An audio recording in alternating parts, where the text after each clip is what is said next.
In this episode, we are going to look at the preparation of a flexible budget. To prepare a flexible budget for different activity levels, we must know how costs behave with changes in activity levels. Total variable costs change in direct proportion to changes in activity. The greater the activity or the greater the sales, the greater total variable costs become. Total fixed costs, however, remain unchanged when we're within a relevant range. In other words, within a certain level of activity range, fixed costs will not change as sales fluctuate. Knowing this cost behavior helps us prepare the flexible budget.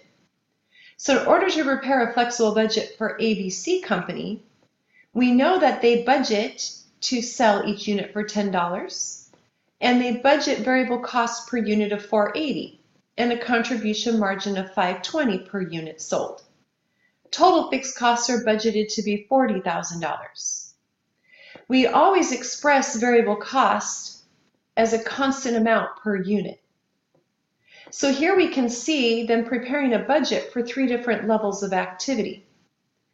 Preparing a budget for 10,000 units requires us to take the budget of 10,000 units times the budgeted selling price per unit to get budgeted revenues for sales of 10,000 units.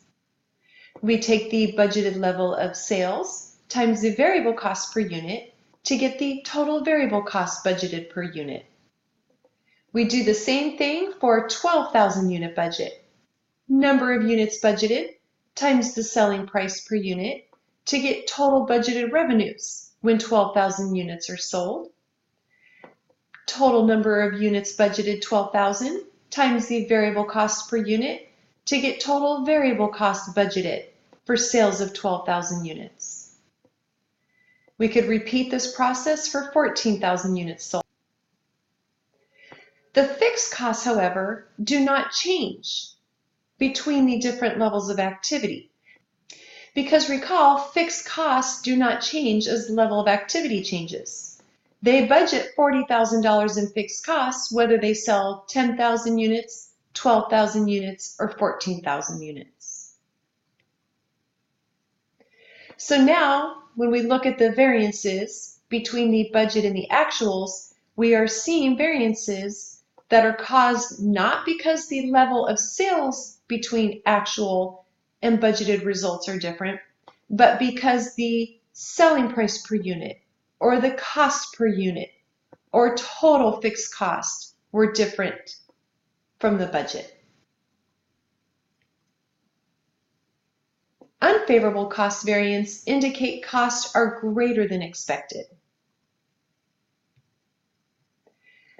Favorable variances indicate sales were greater than the budget, contribution margin was greater than budget, income was greater than budget, which is positive. We want those items to be greater than budget.